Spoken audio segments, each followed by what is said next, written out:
Salut à tous, épisode 3 avec la Lotto Destiny, je continue sur Pro Cycling Manager 2024. On va vous proposer ici Tirreno, Milan-San Remo, etc.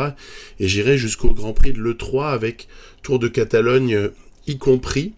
Donc la période ici est assez chargée.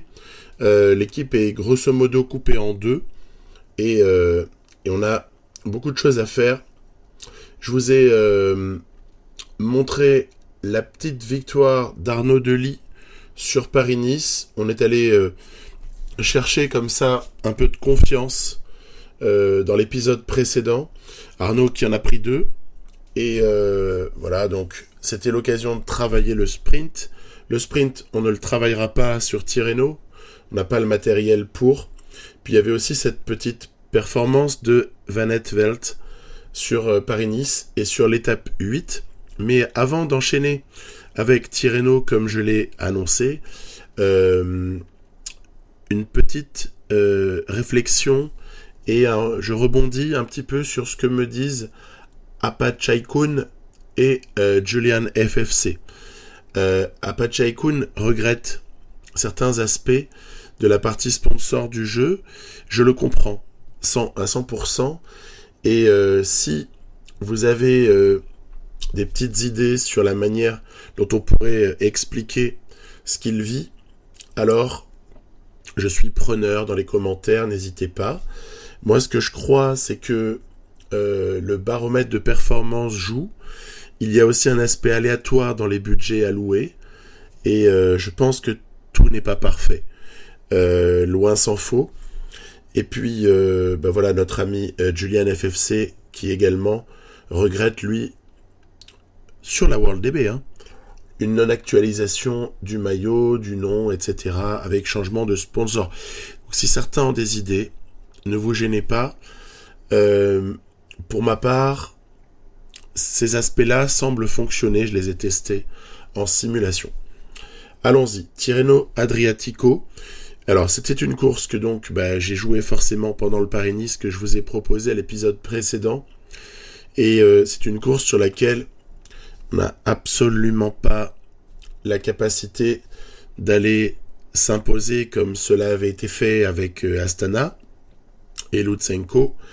Et pour cause, là où j'avais fait all-in avec Astana sur la première partie de saison, premier quart de saison si vous voulez, j'avais fait all-in sur Tirreno. Là, c'est loin d'être le cas puisque notre heure viendra avec l'Auto Destiny, mais elle viendra seulement sur les classiques. En tout cas, cette équipe est vraiment destinée à briller dessus. Donc, ça n'empêche pas de se faire plaisir avec Van Hoek, avec Van Moer, avec Sylvain Moniquet, avec Andreas Krohn, avec le petit Gregart, Pascal Enkhorn également, coureur très intéressant, et Maxime Van Hils, alors que l'on voit qu'un certain nombre de favoris, dont Almeida, se sont déjà produits lors du petit prologue de ce Tirreno. On n'a aucune prétention, je le redis. Primoz Roglic fait un temps très correct. Filippo Ganna battra-t-il Yves Lampart? On va voir. Hop là, pas du tout Ganna. Ganna qui semble ne pas y avoir été du tout sur ce coup-là. Tadej Pogačar alors? Pas du tout. Pas du tout Pogačar. Mathieu Van Der Poel sur prologue, il y a une bonne note, il y a 78. Non plus. Alors Vingegaard, oui, parce qu'en fait on aura un duel entre Pogačar et Vingegaard. Non, en fait, c'est Yves Lampart qui garde comme ça son meilleur temps. Il gagne l'étape. Belle victoire pour Soudal Quick-Step. Ce contre-la-montre est toujours difficile. Et 2 secondes d'avance pour Vingegaard au général sur Tadej Pogačar.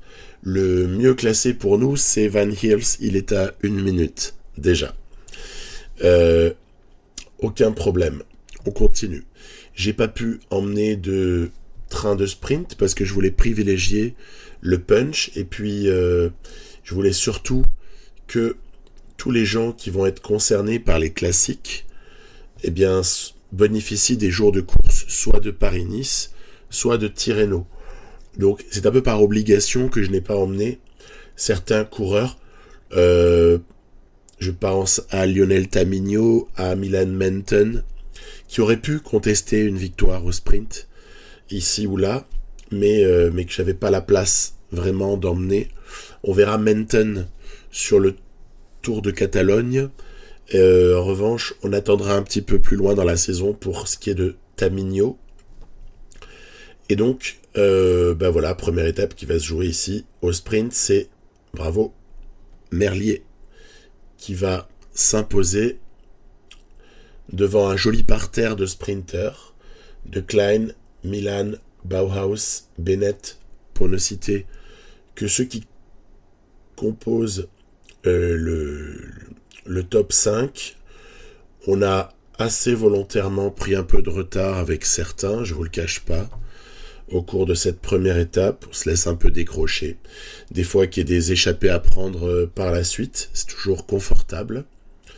Et de toute façon, la seule chose que je vais m'amuser à jouer ici, ce sera les victoires d'étape. Voilà. Donc c'est déjà un bel objectif. Visibilité 0 à ce stade. Nous n'avons pas existé. Ouais, vous allez me dire, je dis qu'il n'y a personne, mais c'est pas vrai. Encorn, il aurait pu sprinter. Mais bon, voilà, ça n'a pas été le cas ici. On le fera peut-être un petit peu plus loin. Étape 3. Alors celle-ci, le profil suffira-t-il à mettre un de nos punchers en bonne position pour aller s'imposer? Je n'ai aucune certitude là-dessus. En tout cas, chute de Maxime Van Heels. Ici, relève-toi mon grand, relève-toi. Pitié, pitié, pas la blessure saison, ouf. Ouais, parce qu'on serre les fesses dans ces cas-là. Donc là, heureusement, hop, on a les équipiers. Je crois que c'est nos amis suisses là qui nous ont ramenés. Ok, c'est bon. On est remonté. Et Van Heels atteindra sans problème la position qui doit être la sienne. Reprendra donc en fait position pour pouvoir sereinement aborder les 60 derniers kilomètres. C'est à peu près là que ça va se jouer, plutôt dans les 30 derniers en vérité pour être franc. Simplement déjà il y a du positionnement. Alors on essaye d'imprimer un certain train pour peut-être ensuite essayer de sortir. On verra si un coup est jouable, en tout cas on essaiera de l'accompagner. C'est ainsi que j'ai demandé à Monique et à Vanouk d'aller non pas à gratter les points, mais surtout se montrer en tête de peloton. Et ensuite, il va falloir essayer de se positionner, savoir petit train, Vanouk, Krohn, Van Heels, etc. Et puis après, on va essayer d'aller raisonnablement accélérer. Vous voyez, il n'y a pas de fort pourcentage à la fin. Mais néanmoins, le jump, le punch de Van Heels peut-être nous permettre d'aller chercher quelque chose de sympathique. Allez, il y est le max. Il y est le Maxime. Est-ce qu'il va s'imposer? Oui. Ça a été juste. Ça a été très juste. Richard Carapace n'était pas loin de la prendre. Par contre, j'ai le plaisir de voir que Jonathan Milan ou Phil Bauhaus, par exemple, n'ont pas été en mesure de se mêler à la lutte, alors que, par exemple, avec Astana, ils avaient été un petit peu plus dangereux sur la même course, sur la même étape. Je trouve ça toujours assez intéressant de comparer, refaire, je veux dire, une deuxième fois le même profil avec une équipe qui a des caractéristiques différentes et sur une autre database me permet à moi je trouve ça plutôt intéressant, permet de comparer, d'avoir des petites sensations soit de ressemblance, soit de différence, que je trouve plutôt instructive à ce stade-là de la découverte d'un jeu qu'on connaît forcément déjà très bien et qui n'a pas beaucoup évolué, ne nous mentons pas, mais sur lequel moi je prends quand même un certain plaisir à soit venir confirmer mes croyances, soit découvrir certains petits aspects qui m'avaient échappé. J'ai envoyé sur cette étape 4 Greg Hart et Andreas Krohn en échappé, en me disant que peut-être il y avait des points à aller voler pour le classement du meilleur grimpeur. Bon, Krohn s'étant sacrifié, il ne reste plus que Gregard dans l'échappée. Et puis de toute façon, le peloton ne joue pas le jeu, puisque ce sont les équipes de sprinters, hein, comme vous pouvez un petit peu le constater. Les équipes de sprinters ne laissent pas du tout cette étape-là et comptent bien se la disputer. Donc, échappée condamnée. On va voir un petit peu si on est en capacité de venir jouer les trublions sur le final de cette étape 4, ou si on va se calmer. Alors ici ça sprint, mais ça c'est pour un intermédiaire. Non, départ de Dylan Teuns, ça c'est pas pour l'intermédiaire. Dylan Teuns il tente un joli départ dans le final. Il sera rattrapé, le peloton se coupe, parce qu'au bout d'un moment, toutes ces relances et toutes ces accélérations, ça fait très très mal. Et puis j'ai tenté aussi ici de sprinter pour peut-être en prendre une deuxième, ce qui serait plutôt sympathique. Regardez, non. Victoire de Wout van Aert. On voit que Roglic vient faire deuxième, Mathieu Van Der Poel fait troisième. En vérité, les sprinters n'ont pas existé, ce sont plutôt des leaders qui se sont étripés à l'arrivée de cette étape 4. Nous, on vient faire une jolie 5e place, après tout. Il n'y a pas de honte, 6e aussi, 5 et 6. Voilà. Le gratin, pour le moment, n'a pas été vraiment vu.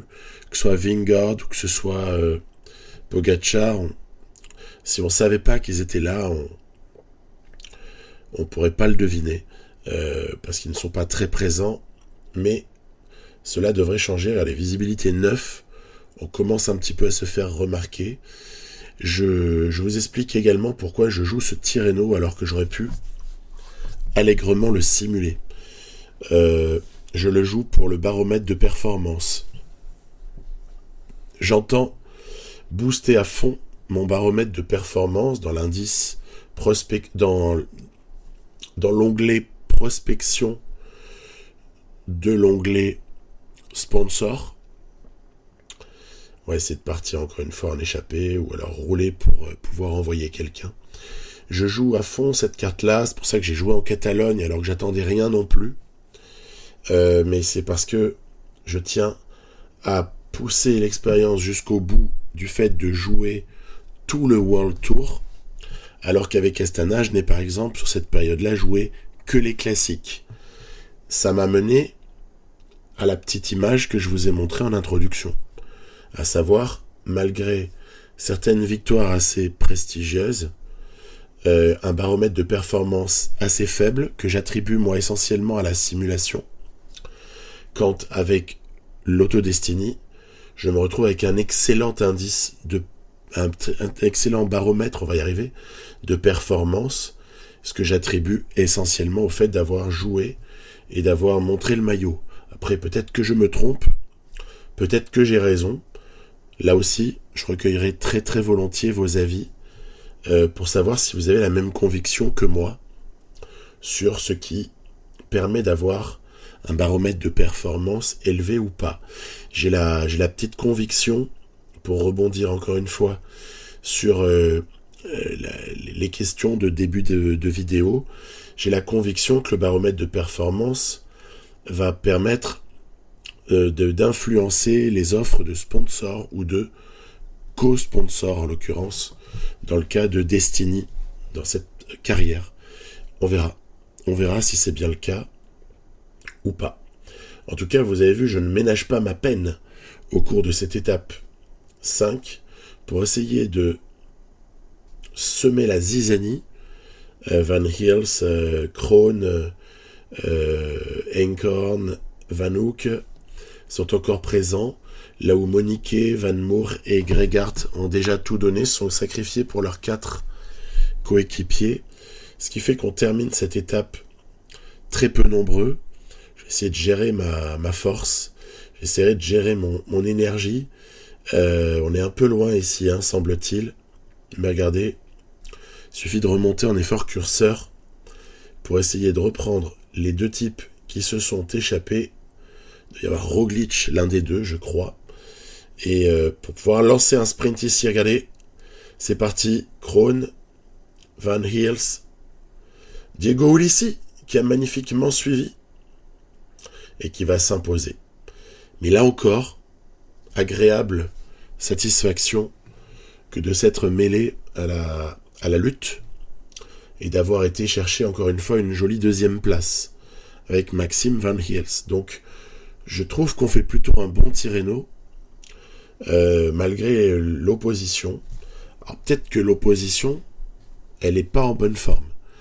Avant, dans les précédents PCM, souvent on avait de la difficulté à exister sur Tirreno avec une équipe très moyenne comme celle-ci, très moyenne en comparaison avec les autres du World Tour bien sûr. On avait du mal à exister car j'avais l'impression que les coureurs étaient assez préparés par l'IA. Je ne suis pas certain que ce soit autant le cas sur PCM 2024. J'ai l'impression que ce soit sur Paris-Nice ou sur Tirreno, les coureurs sont moins prêts. Donc, là encore, avez-vous la même impression que moi? Vous allez me dire, tu ne t'appuies que sur 2 expériences pour formuler cette hypothèse. Ouais, c'est vrai, je sais. Mais ce n'est qu'une hypothèse. J'ai pas dit non plus que j'affirmais quoi que ce soit. Voilà.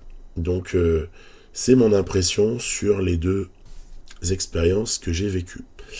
Vanouk et Moniquet sont envoyés à l'avant dans l'étape 6, étape reine de ce Tirreno. Ils vont prendre, vous voyez, plus de 4 minutes d'avance. L'échappée fonctionne, on peut le dire. Après, pour ce qui est de nos chances de rester dans le top 10, ça va être bien compliqué parce que Maxime Van Heels, actuellement 7e, se retrouve être dans une très mauvaise forme à -1 quand même.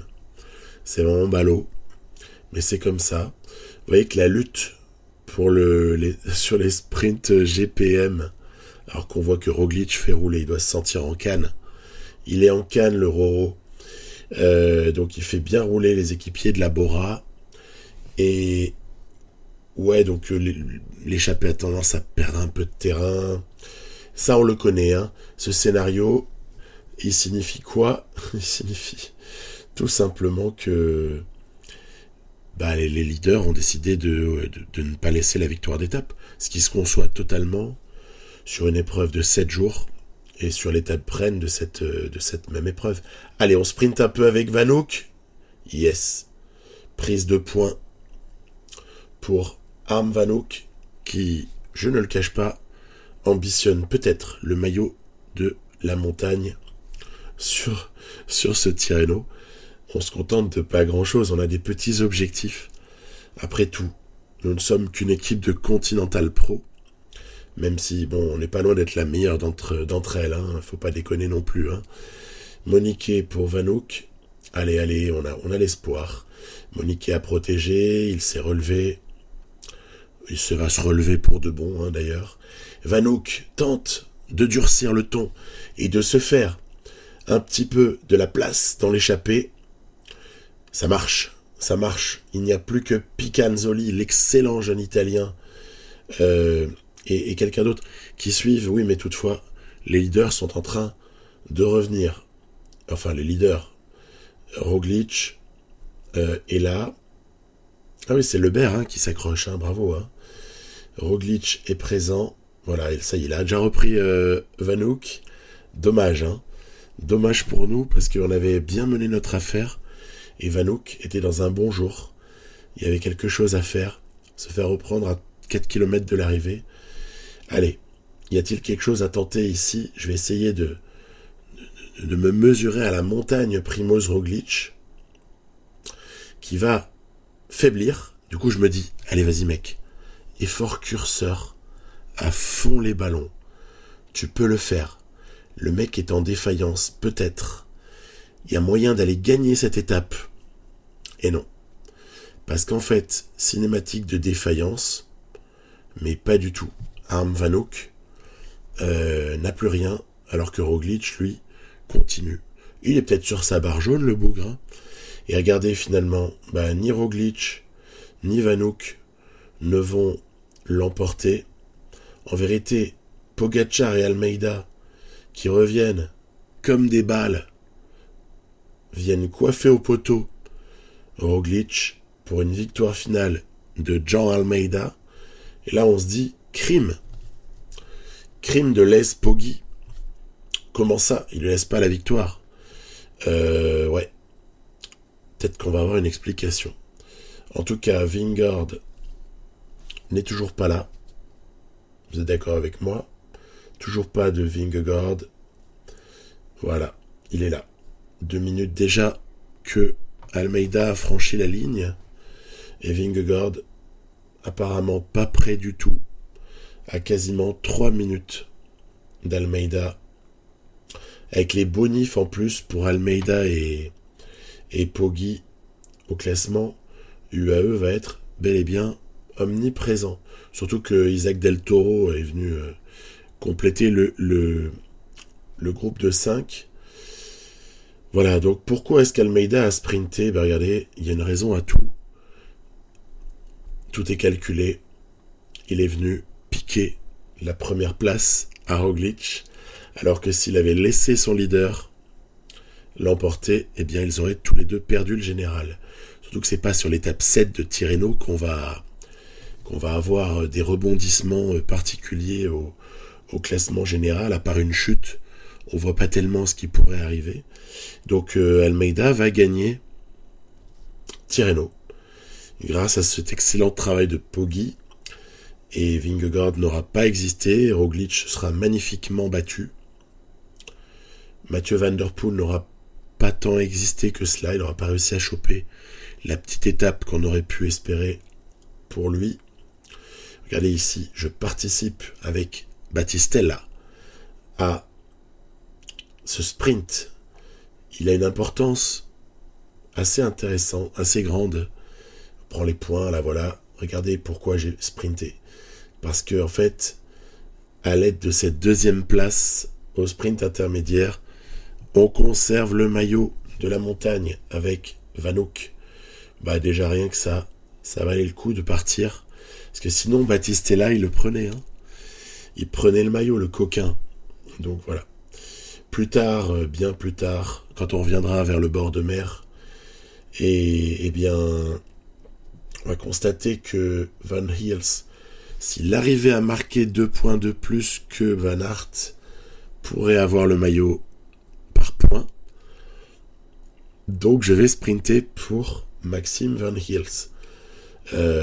Alors que en théorie j'aurais dû plutôt sprinter pour Eenkhoorn. On est d'accord à la base. Eenkhoorn a plus le profil. Allez, on essaye de se mêler à la lutte. On va essayer de faire tomber personne, si vous voyez ce que je veux dire. Et la victoire pour Tim Merlier. Van Aert assure son maillot. L'histoire est réglée. Très bien. Au moins, on aura pu lutter, c'était marrant, et puis on gagne une étape.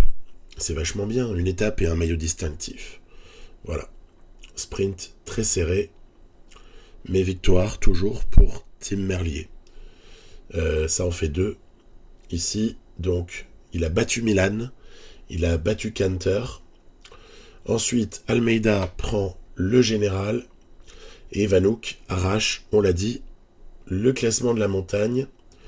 Donc c'était un Tirreno que j'ai abordé sans la moindre pression et sans le moindre espoir, qui finalement s'avère plutôt cool. En tout cas, moi je l'ai apprécié. Il y avait un peu d'enjeu là, ici et là. Et puis, sans transition, on va se diriger vers Milan-San Remo, bien évidemment. Et Milan-San Remo, c'est toujours contrasté sur Pro Cycling Manager, c'est-à-dire que vous avez à la fois envie de briller, parce que c'est un monument, c'est Milan-San Remo quand même, ça n'est pas rien. Puis à la fois, vous avez envie que si vous arrivez à briller, ça ne se fasse pas salement, que ça se fasse joliment, proprement. Alors pendant tout un tas d'années, moi, j'avais mais c'était l'époque où on sortait de 20 années de sprinters qui l'emportaient, vous voyez.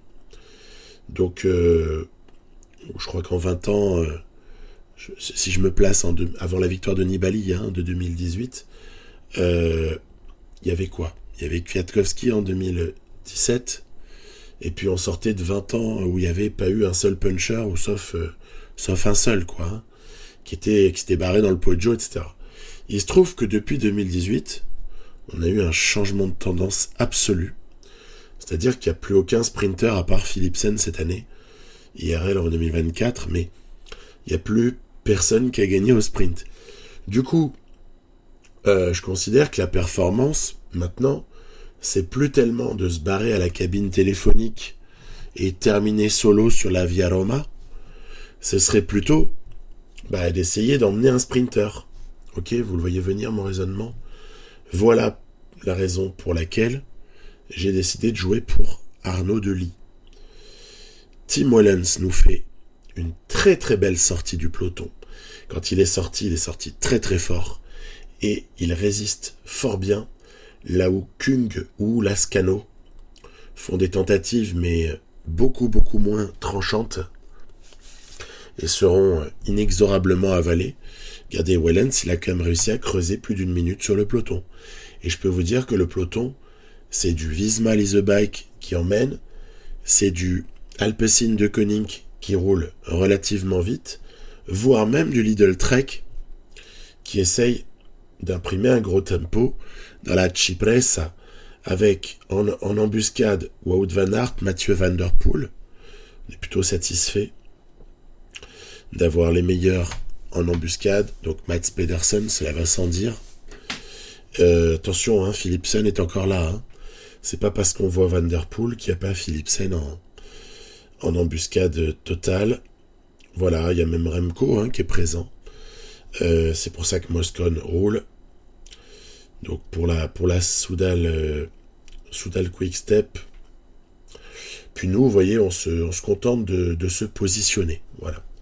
Il n'y a que au sommet de la Cipressa que je vais commencer à manœuvrer. On va commencer à bouger un petit peu. On va se mettre en file indienne.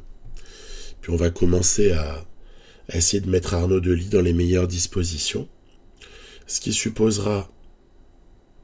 oui, je vais caler Van Hills dans une roue, tout de même, au cas où. On verra. Peut-être que Van Hills sera utilisé, peut-être qu'il ne le sera pas dans le train de Arnaud. Toujours est-il que, voilà, si j'ai moyen de le caler, je le cale. Sinon, je le mets dans la roue. Sait-on jamais. Peut-être que quelque chose va se produire. Tim Wellens aura résisté jusqu'à 5 km du bas du Poggio.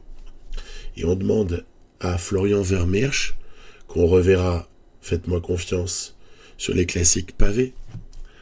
Florian Vermeersch, en très mauvaise forme, se sacrifie. Ensuite, il va laisser la place à Bergmoes. Allez, c'est parti, mon grand. Vermeersch, tranquille, tu te mets à la file, comme les autres. Bergmoes, à fond. Attention, il y a les trains concurrents. Il y a les Alpecin qui sont à côté, il y a les Lidl Trek. On a 2-3 tentatives de coureurs un petit peu plus isolés. Et maintenant, c'est à Victor de rentrer en jeu. Voilà. Sauf que je rentre pas en effort curseur. Je rentre en attaque. Parce que, attaque, mais modérée. De toute façon, il n'a pas une grosse accélération, Victor. Et comme ça, on nous emmène quasiment à la cabine téléphonique, où sortent Van Der Poel, Van Aert et, si je ne m'abuse, Mohoric. Pas de problème, Andreas Kron est là, et notre train est en place. Le train du jour sera Kron, Van Hills, De Beust, et avec charge à Arnaud Delis d'essayer de terminer le travail. On y va. Attention, ça temporise devant, ils se regardent. Nous, on se regarde pas. Van Hills accélère. Allez, on a placé la femme rouge. Delis est bloqué. Delis est bloqué. Et Delis est passé. Mais qu'est-ce que ça a été dur. Il a fallu entendre les 50 derniers mètres. Donc, gros suspense sur ce sprint où Arnaud Delis vient chercher un premier monument au nez à la barbe de Mohoric, ancien vainqueur, Van Aert, ancien vainqueur, Van Der Poel, j'ai un trou, ancien vainqueur. Voilà, on est plutôt bien accompagné ici, et on s'impose grâce à un sublime travail collectif. Oh, on peut faire grincheux là-dessus, hein. Je vous prétendrai pas le contraire, hein. Mais bon, moi je suis assez content, j'ai emmené Arnaud Delis et ça s'est plutôt bien passé, voilà. J'aurais préféré que De Beust prenne une autre roue. Mais comme je ne fais jamais pause dans mes courses, j'ai pas eu le temps. J'ai pas eu le temps de le rabattre. Voilà. Ensuite, quelques jours plus tard, la classique Bruges-La Panne. Donc là, c'est pas pareil. Il n'y a pas le même champ de coureurs. Il n'y a pas la même adversité. Je pense que l'essentiel des favoris se réserve plutôt pour l'enchaînement Grand Prix de l'E3 Gand-Wevelgem. Mais on a quand même Christophe Laporte et Jasper Philipsen en face de nous. Donc il faut être respectueux et s'appliquer dans le final, que vous voyez, plat, désespérément plat. Mais pas de problème, on est en Belgique et on est prêt à ça. On est prêt avec beaucoup d'options, c'est ça qui est bien en fait. Les pics de forme se sont déclenchés après Milan-San Remo pour tous mes Flandriens et cela permet d'aborder la période ici qui nous emmènera jusqu'au Tour des Flandres et même à Paris-Roubaix dans les meilleures dispositions. Donc la planification que j'ai donnée dans l'épisode 1, si certains ça les saoule de planifier, vous avez le boulot qui est gratuit. Il suffit de regarder ma planif de l'épisode 1 et vos pics, vous les aurez vers le 20 mars. Donc largement suffisant pour avoir les Flandriennes avec de bonnes formes du jour. Parenthèse refermée, nous sommes dans le final. Pascal Enkorn va essayer d'emmener Kampenarts dans les meilleures dispositions, lequel Kampenarts sera chargé ensuite de déposer Vermeersch pour qu'à son tour, il permette à De Beust de déposer Arnaud Delis. On ne change pas de leader ici. On joue pour Arnaud. C'est parti. 4 km. Effort très très intense de Kampenarts. Attention au virage. Je vais lancer maintenant. 3 km 1. Vermeersch qui a une belle accélération mais qui ne distance pas De Beust, c'est parfait. Puis De Beust qui lance Arnaud Delis, lequel Arnaud évidemment n'aura pas trop de difficultés, attention quand même, à résister au retour de Mesgeck, entre autres. Anthony Turgis fait une jolie place. Puis qui peut-on citer également? Christophe Laporte qui fait 9. Bon, on a géré notre truc. Il n'y a pas de problème ici. Pas de souci. La classique Bruges-La Panne a été plutôt bien maîtrisée. Attention, il n'y avait pas non plus les tout meilleurs. Hein. Si on m'avait mis 5 ou 6 sprinters hyper dangereux de plus, je ne sais pas si ça aurait donné le même résultat. Mais le boulot est fait. Puis après, comme je vous l'annonçais, j'ai également joué en Catalogne avec une équipe articulée autour de Van Aert et Thomas de Gent.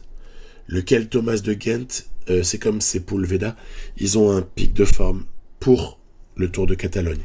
C'est un objectif de première partie de saison pour eux. En revanche, Van Aert, lui, je l'ai programmé pour l'enchaînement Pays Basque, où il pourra peut-être viser un peu mieux que la 11e place sur Tirreno, ou bien la 10e, ou je ne sais plus quoi, sur Paris-Nice. Van Aert sera plus en forme au Pays Basque, et en revanche, avec Van Aert, je vise peut-être une grosse collaboration avec Van Hills pour peut-être briller sur la flèche wallonne, qui sait, on verra. En tout cas, j'ai des petites aspirations où Liège va savoir sur un malentendu. Voilà. Donc, il est encore en préparation, si vous préférez. Milan Menton est notre sprinter lors de ce Tour de Catalogne. On ne peut pas dire que j'ai réellement emmené un poisson pilote. En revanche, ce qui est clair, c'est qu'avec Gregard, Vanouk, voire Moniquet, et en tout cas Sepulveda, on a de quoi le lancer un peu.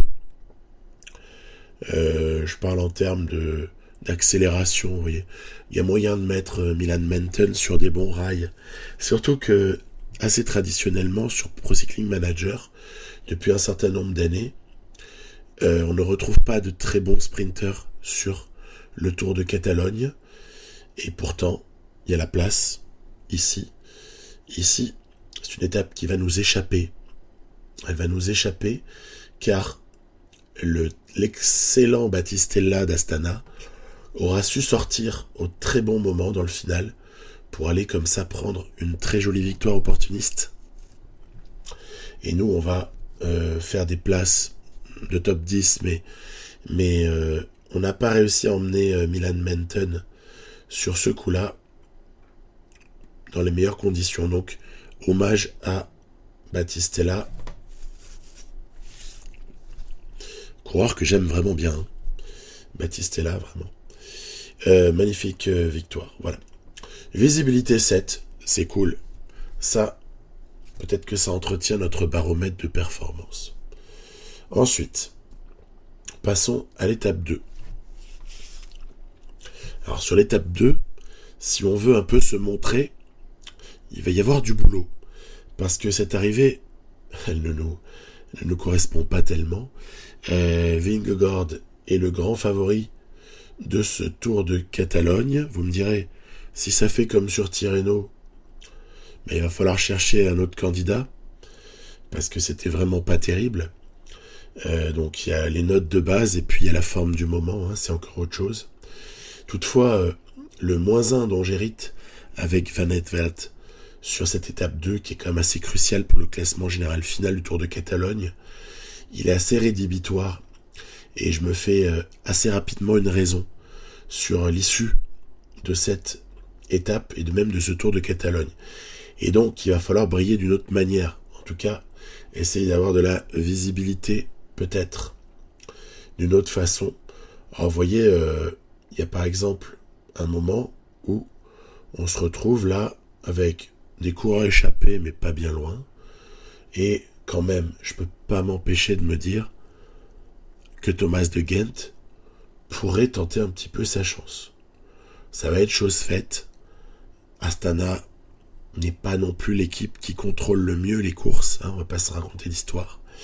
Donc Thomas de Gendt peut partir et peut peut-être espérer quelque chose. Regardez, c'est parti. Ah, il y en a d'autres qui prennent leur lait. Ce sont les Visma, les The Bike, bien sûr. Donc, ouais, on se fait pas d'illusions, on va se faire reprendre. Et donc, on aura eu bien du mal à jouer le moindre rôle sur cette étape 2, qu'on va essayer de terminer le moins honteusement possible, en essayant quand même de coller un poil au général, quoi. On va voir. On va voir un petit peu comment ça se passe, mais il me reste plus beaucoup de barres, je suis foutu. Je suis foutu avec Van Aert, tout le monde a craqué déjà, et quand bien même je l'aurais joué en slow play avec du 74 depuis déjà 3-4 km, j'aurais aussi pris une grosse cassure et j'aurais perdu pas mal de temps. Donc, j'étais voué à perdre du temps avec Van Aert ici. Ah, enfin une victoire pour Vingegaard. Il était temps. Cela dit, Adam Yates vient l'embêter et réduire l'écart au classement. Adam Yates qui reste clairement le poil à gratter UAE de Vingegaard pour ce Tour de Catalogne. Si le mec s'en retrouve avec un UAE à chaque fois en face de lui, il risque d'être embarrassé, surtout qu'on n'a pas encore vu Pogačar gagner. Peut-être que Pogačar, lui, il se réserve pour le Tour du Pays Basque. Hein. Bref, dans la partie avec Astana, par exemple, Pogačar en simulation a gagné le Pays Basque. Je dis ça, on verra bien avec l'auto ce qui se produit. Toutefois, joli, le travail de l'équipe a été couronné de succès par le leader. J'aime quand tout cela est cohérent. Et Vingegaard va sûrement prendre le maillot de leader. C'est ce qu'on va regarder de suite. Ouais, parfait. Vingegaard, leader du Tour de Catalogne. Après, la marge est faible, donc rien n'est fait. Attention à l'ambitieux Tao Geoghegan Hart. Mais on devrait en savoir beaucoup plus déjà sur l'étape 3. Étape 3, avec là encore une arrivée au sommet. Là encore un Thomas de Gendt remuant. Vous allez me dire si je lui fais pas un petit clin d'œil à Thomas sur le Tour de Catalogne, qui reste un de ses terrains de jeu de prédilection hein, dans l'histoire de ce coureur. Hein. Combien de fois il a gagné une étape en partant de loin, et ça c'est en général, mais je l'ai déjà vu le faire plusieurs fois en Catalogne. Hein. Donc je crois que c'est quelque chose qu'il aime bien. Je voulais un petit peu. C'est un coureur que j'ai beaucoup aimé, hein, Thomas de Gendt. Un coureur magnifique. Et toujours un plaisir de l'avoir dans son équipe. Et de pouvoir tenter des petits trucs, même si c'est voué à l'échec. On se doute bien, hein. 5 minutes, ça ne veut rien dire. Hein. Bon, je me fais taper le sprint, lol. Quoique, on a pris des points quand même. Quoi qu'il en soit, c'est pas très grave. Ce qui compte, c'est creuser, et peut-être bénéficier d'un problème d'organisation derrière, qui sait, pour faire la diff dans le final. Je rêve. Toutefois, cette échappée s'entend, grosso modo. Je vais jouer ici différemment, regardez. Au lieu de me laisser vider la barre en début d'ascension comme l'IA adore le faire, je vais rester en effort curseur. Petit effort curseur, voire effort relais à 80. Et finalement, on les reprend pas très longtemps plus tard. Hein. Quand le rythme faiblit, quand... Ben ça va, vous êtes bien dépensés les mecs. Ben maintenant, vous allez vous calmer. Et puis maintenant, moi aussi, du coup, je vais m'économiser. Voilà. On approche du GPM. C'est hors catégorie, il y a beaucoup de points ici. Hein. Si on arrive à les chercher, c'est intéressant. Hein. Donc on va regarder comment est-ce que c'est faisable. Peut-être en sortant tout de suite. Je sais pas. Ou alors il faut le jouer à l'étouffer, quoi. Hein. À essayer d'épuiser un petit peu certains. Puis après, 99, curseur. Ah, c'est dommage. Regardez. On se fait piquer plein de points. Ouais. On a échoué dans la prise d'une majorité des points disponibles ce jour-là. Après, c'est dommage, mais il reste encore l'étape 7, hein, qui est bourrée de points. Hein. L'étape de Barcelone, hein, avec Montjuic. Celle-ci, elle peut permettre aussi de prendre pas mal de points si on vient dans l'échappée avec Thomas de Gendt, par exemple. On verra. Tout est possible. Pour l'instant, il s'agit de tenter une résistance vis-à-vis du retour du peloton.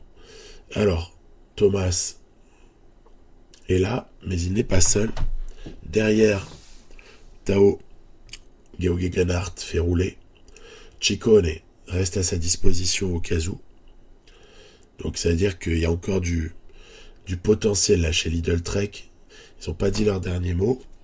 Moi, je tente de sortir de ma roue certains qui ne produisent plus le moindre effort depuis longtemps, depuis trop longtemps.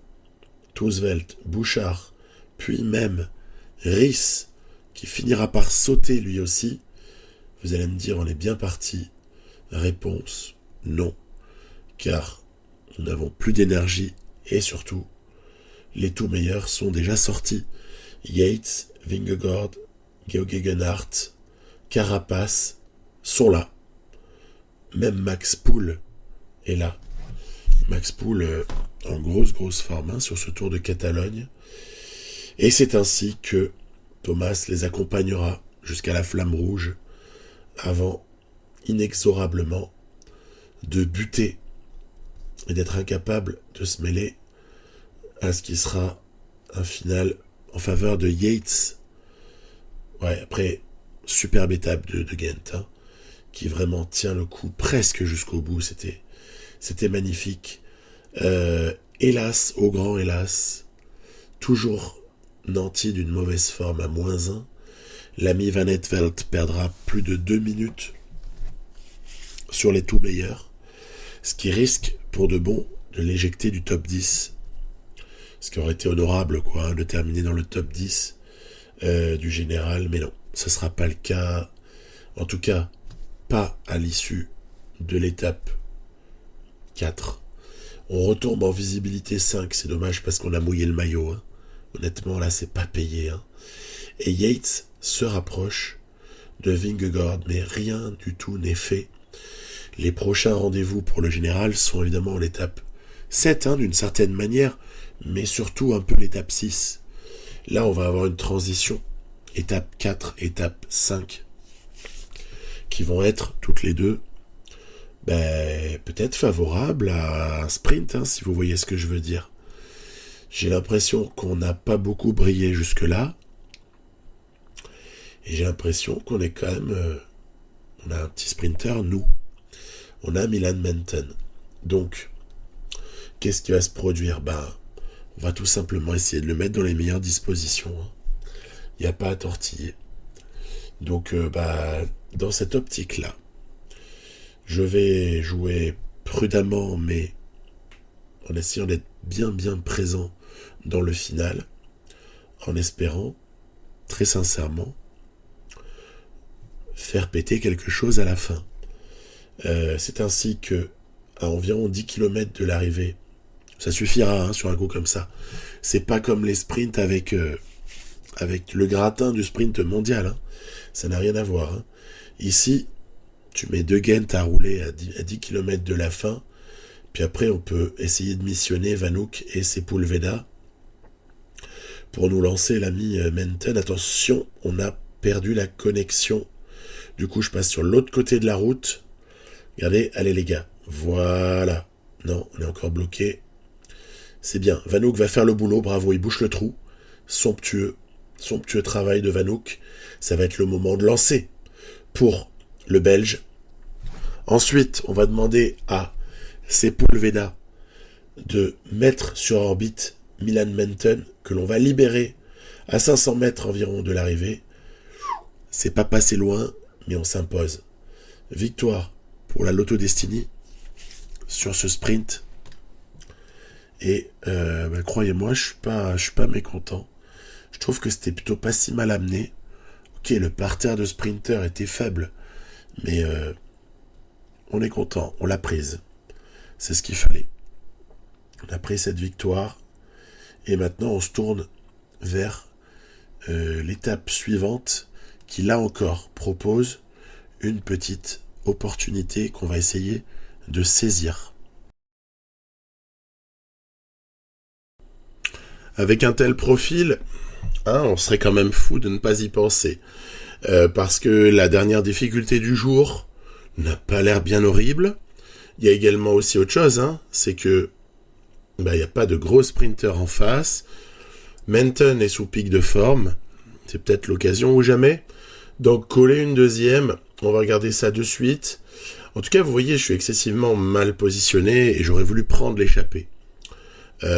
Ça, c'est toujours un jeu assez particulier. Quand vous êtes au fond du peloton, les autres partent sans vous.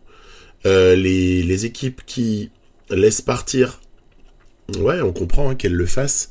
Mais du coup, vous devez beaucoup travailler pour reprendre cette échappée et essayer à votre tour d'y glisser un ou deux éléments. Bon, c'est ce que l'IA fait parfois. D'ailleurs, on va pas se raconter d'histoire. On l'a tous observé, ce scénario-là. Voilà, échappée reprise, on lance Thomas de Ghent. Vous allez me dire, mais tu vas l'épuiser. Il est sous pic de forme. C'est un objectif de saison. Donc à partir de là, pas de problème. Et on le retrouve, c'est l'ami Samuele Battistella avec Itoria et Aguirre. Donc cool. En plus, on a la bénédiction du peloton. Génial. On va pouvoir partir. C'est une étape 5 avec des mecs qui ont du retard au général. Qui sait si on va pas pouvoir aller se disputer la victoire sur cette étape avec Thomas de Gendt, ce serait cool. En tout cas, c'est l'esprit dans lequel je me trouve. Ouais, sauf que derrière, ça a vachement bossé et une 50aine de kilomètres plus loin, on se retrouve en position de se faire reprendre. Malheureusement, on peut pas dire que l'entente ait été phénoménale également au sein de cette échappée. Bref, chou blanc une nouvelle fois. Et ça ne nous empêchera pas de retenter, il n'y a pas de problème. On retentera tous les jours s'il le faut. Attaque de Sepulveda, contre-attaque de l'Argentin. Sait-on jamais là encore? Maintenant, génial. On a les ex-participants et passifs de l'échappée qui avait échoué, qui roule sur Sepulveda. Ça ressemble à un contrat sur la tête de la Lotto Destiny de la part de certaines petites équipes là. Bref, on retente notre chance pour aller voler les points, même pas. Toujours est-il que ça arrive groupé en haut de la dernière difficulté. Ok, puisque c'est ça, je vais me fâcher. Puisque c'est ça, on va dire que on va jouer pour le sprint de Menton. On refuse de nous laisser partir. Eh bien, on va s'en remettre à notre sprinter. Donc, pareil, une dizaine de kilomètres, on essaie de contrôler. Puis on se retrouve ici dans les 3 derniers bornes avec Gregard qui lance un petit peu plus loin que la dernière fois. Sepulveda qui confirme et Menton qu'on fait partir d'un petit peu plus loin cette fois avec une énorme accélération. L'histoire est réglée et beaucoup plus facilement que lors de l'étape précédente. Il semblerait qu'on ait pris confiance en les capacités de Milan Menton entre-temps. Donc voilà, c'était un sprint d'école. On a été déposé comme il le fallait. Et ensuite, on termine comme on doit terminer. Donc c'est bien. On repartira pas bredouille. On repartira sûrement avec une belle visibilité. On aura donc maintenu un joli indice un baromètre de performance, en tout cas, très satisfaisant. Après, au niveau du général, on est à Bab el-Oued, on est 17, 16, ouais. Pas grave. Allez, on s'accroche. Ce qui reste ici maintenant, c'est vraiment se battre pour le maillot de la montagne. Donc, c'est dans cette optique-là que j'ai joué les 2 dernières étapes pour essayer d'aller le gratter d'une manière ou d'une autre. Donc, ça veut dire partir en échappée, bien sûr. Alors, comme l'échappée ne part pas avec mes coureurs, s'ils étaient bien calés au fond au moment de la ligne de départ, obligé de faire rouler. C'est ainsi que Moniquet et Gregard ont essayé de combler le trou, mais c'est pas évident, c'est pas évident à combler. Alors au moment où j'essaye ensuite de faire partir Van Auk, Sepulveda et Thomas de Gendt, franchement c'est pas gagné. Donc il faut rouler, encore du Moniquet, encore Gregard au cas où, qui est prêt dans la roue à enchaîner. On gagne un petit peu de terrain sur cette échappée, assez nombreuse, assez nombreux les coureurs dans l'échappée. Puis après, à un moment donné, allez, on essaie de réorganiser une contre-attaque pour voir un petit peu ce que ça donne. Au moment où on en a éliminé un certain nombre des échappées, il ne reste plus que 5 à l'avant. La jonction s'effectue. Allez, c'est parti. Sepulveda et Harm Van Hoek qui partent. Et puis en fait, De Gendt, on va le caler dans la roue de Van Etvelt, sachant qu'on aura presque sacrifié également Moniquet et Gregard pour cette quête ici. Hop là, on valide, mais attention, Herzog, Geoffrey Bouchard Omar Fraile sont de vrais dangers hein, pour le classement de la montagne. Donc c'est ainsi voilà, qu'on va essayer de se battre au sommet de... Pardon, il y aura beaucoup de points au sommet du col de Pradel, puisqu'il est hors catégorie. Donc voilà vraiment un endroit où il faut essayer de valider des points. Et puis, regardez, Sepúlveda a tout donné. Il prend les points, yes. Et Vanouk prend les points de deuxième, ce qui va quand même, là, nous permettre de marquer de très gros points. C'est quand même une bonne affaire qu'on fait ici. Après, forcément, on va pas se le cacher, la fin d'étape va être difficile. Nous sommes 4, avec donc encore Geoffrey Bouchard et Herzog qui sont bien placés. Hein. Mais Sepúlveda et Vanouk ont pris des points. Mais il reste 3 minutes d'avance et finalement un peu moins de 30 km. On reprend encore quelques points ici et on commence un petit peu à avoir une idée derrière la tête. On se dit que ce maillot de la montagne peut-être sera assorti d'autres choses. À voir. Regardez, encore 3 minutes à 15 km de l'arrivée, c'est-à-dire au pied de la dernière difficulté, on se retrouve encore avec 2,30. Et là, honnêtement, feu total. Il faut y aller. Il faut en sacrifier un. Ce sera Sepúlveda qui va être sacrifié. Et on va essayer de mettre ainsi Harm Vanouk sur orbite. Ça va se jouer devant. Vanouk accélère. Merci à Sepúlveda pour son travail. Vanouk accélère. Va-t-il faire lâcher Geoffrey Bouchard et le Bora Herzog? Pas évident, Herzog s'accroche. Hein. C'est très très difficile. J'y vais en 99, tant pis. 99 et fort curseur. Ça, c'est le petit truc qui peut encore permettre de jouer vraiment sur la barre jaune pour aller comme ça chercher une victoire d'étape plutôt appréciable. Voilà, on l'a fait. Dommage, il y avait l'arbre juste à l'endroit de la ligne d'arrivée. J'aurais pu changer d'angle de caméra, zut. J'y ai pas vraiment pensé. Regardez, 2 minutes plus tard, Isaac Del Toro, Yates, Vingegaard, Ayuso également. Bref, tout le monde arrive dans un temps relativement proche. Van Aertvelt, qui avait une très mauvaise forme ce jour-là, limite un peu la casse quelque part. Il va rester top 20 très probablement. Et donc, victoire pour Vanouk. Peut-être la plus jolie de mes 3 victoires ici en Catalogne, hein, surtout que Vanouk a marqué de gros points, encore une fois, pour le classement de la montagne. Donc, tout devrait... Alors, Vingegaard, gardons seconde. A priori, Adam Yates aura du mal à aller lui reprendre, mais sait-on jamais. Tout se jouera donc sur l'étape 7. Étape 7, traditionnellement, le petit tour là dans Barcelone, enfin voilà, hein, organisé autour de la colline de Montjuïc, avant la ligne d'arrivée à la descente du 6e passage. Et voilà, encore une fois, se battre pour essayer de prendre l'échappée. Peut-être chose faite ici, oui, mais ça résiste quand même pas mal. Honnêtement, prendre l'échappée, c'est difficile. Mais tant mieux, hein. Tant mieux. C'est difficile. Il y a ces petites techniques là que j'ai... Ouais, je parle surtout là quand je prétends montrer quelques techniques, c'est surtout pour les joueurs un peu moins habitués. Regardons un petit peu le point sur le classement de la montagne. Regardez, Bouchard 59 points. Et derrière, on a Vanouk à 42. On a Thomas de Ghent aussi. Et Sepúlveda.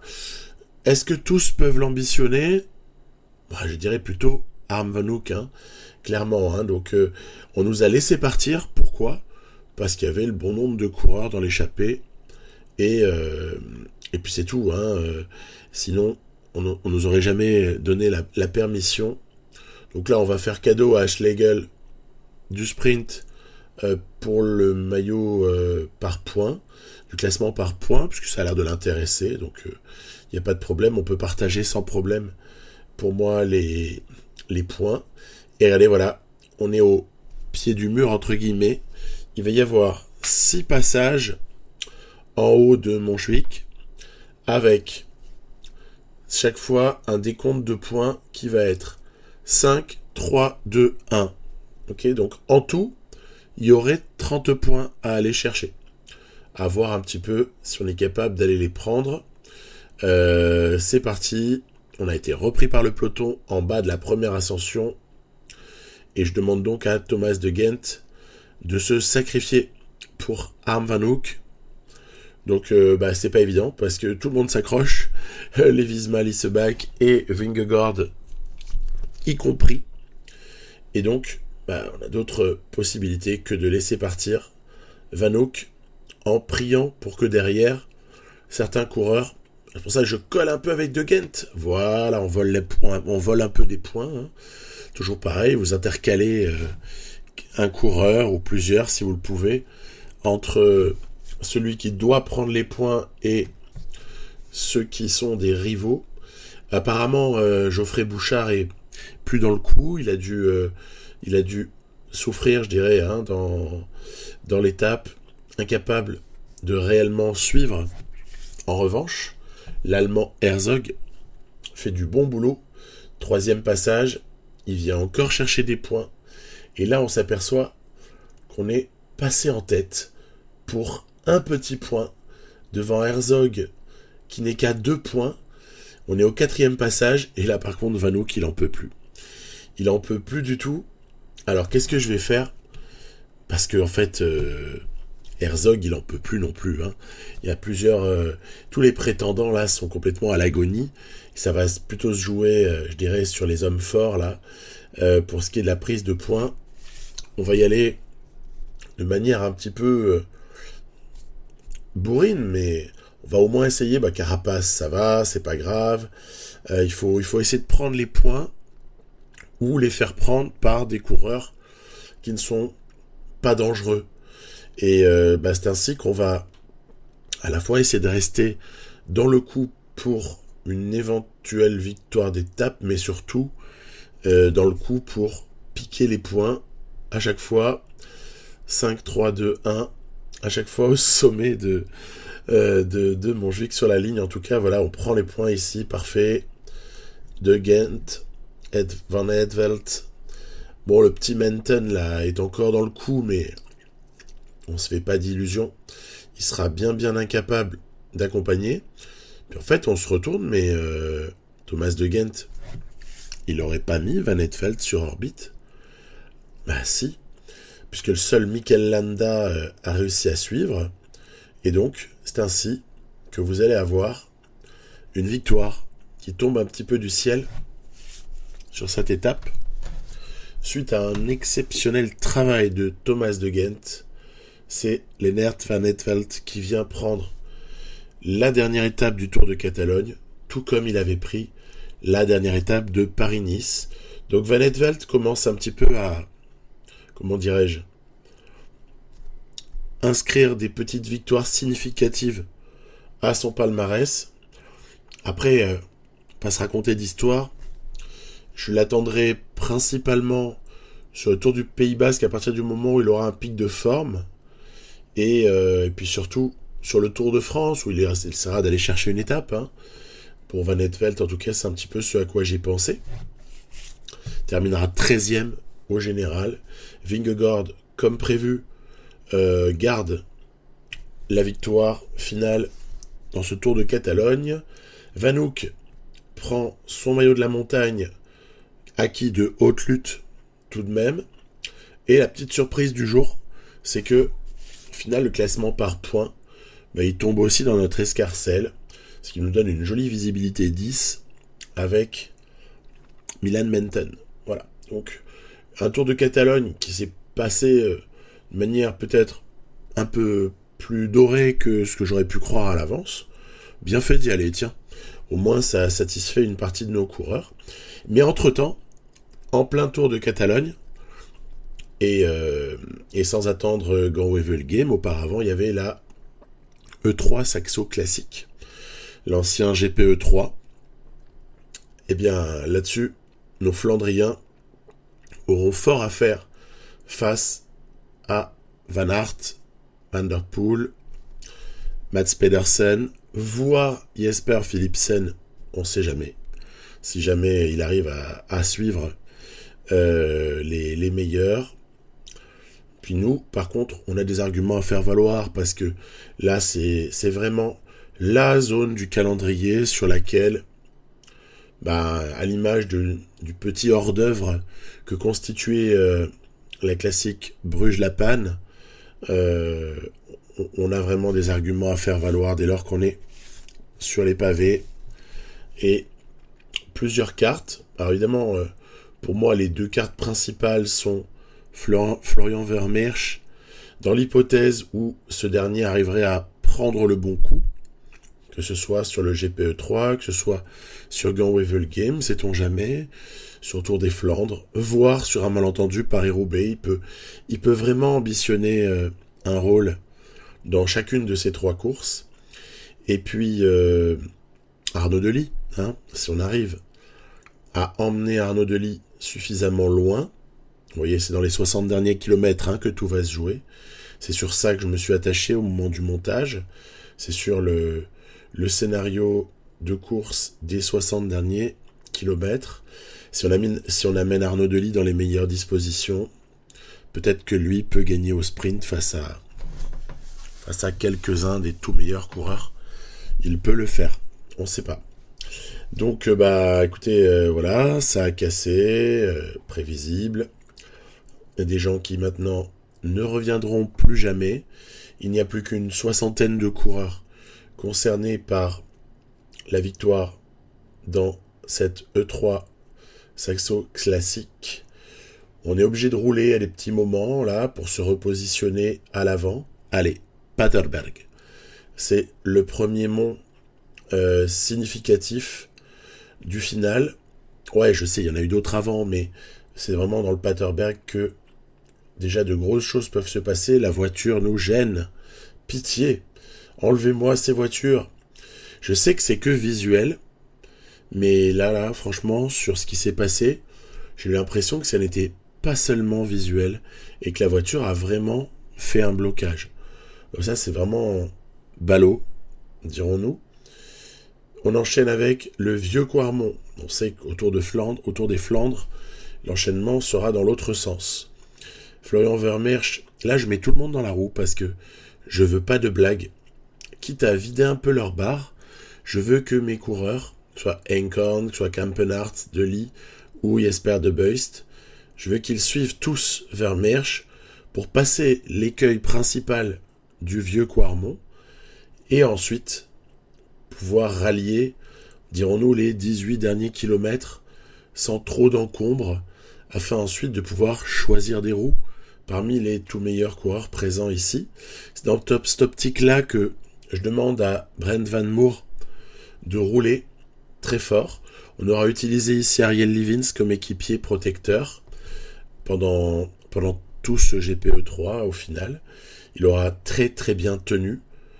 L'équipe est forte, Dernier secteur pavé, ici, voilà, on en est sorti. On rentre bientôt dans les 18 derniers kilomètres. Pourquoi est-ce que les 18 kilomètres m'intéressent ? Parce que vous verrez, attaque de Van der Poel, attention, vous verrez que, vous le savez, c'est à partir de là qu'on a la possibilité de prendre des roues. Et sur ce type de finale, prendre des roues, c'est très intéressant. Il n'y a que une seule roue qui est quasiment inutile de prendre, c'est peut-être celle de Van der Poel. Alors, non pas qu'il ne soit pas intéressant à suivre. Oh là là, la jolie attaque de Wout van Aert, bravo. Van Aert est sorti. Oui, pourquoi pas Van der Poel ? A priori, c'est que, en fait, j'ai personne qui a une accélération suffisante pour suivre lorsqu'il déclenche une attaque. Peut-être seulement Arnaud Delis, mais ça pourrait lui vider la barre très très fortement. Regardez, Wout van Aert qui est sorti et qui essaye de résister très très fort. J'ai choisi, vous l'avez vu, la roue de Pedersen pour Arnaud Delis, parce que je pense que c'est une excellente roue. De Beust est encore présent. Et pour ce qui est de Vermeersch et de Pascal Enkorn, on a quand même mis sur Van Der Poel, sachant que on aura du mal à le suivre dans l'hypothèse où il nous planterait une accélération dont il a le secret. Victor Kampenarts est utilisé à ce moment-là parce que je vois qu'on revient pas sur Wout van Aert. On revient pas sur Wout. Il roule très très fort. Objectivement, s'il ne restait pas autant de force à jeter dans la bataille, ce serait victoire pour Wout van Aert. Mais là, un autre Belge roule à bloc. On est sur la barre jaune. Je pense qu'on peut arriver à le faire craquer. Et là, il y a des petites idées qui me viennent en tête. Kampenarts arrive quasiment au bout de ses possibilités. Je vais rouler très très fort avec Vermeersch. On a fini par reprendre l'ami Wout van Aert. Van Der Poel a déclenché son accélération légendaire. Et derrière, Vermeersch travaille pour Pascal Enkorn. Pascal Enkorn qui s'est économisé tout au long de ce GPE3 et qui va, ouais je sais c'est dingue, s'imposer au final à la surprise de tous.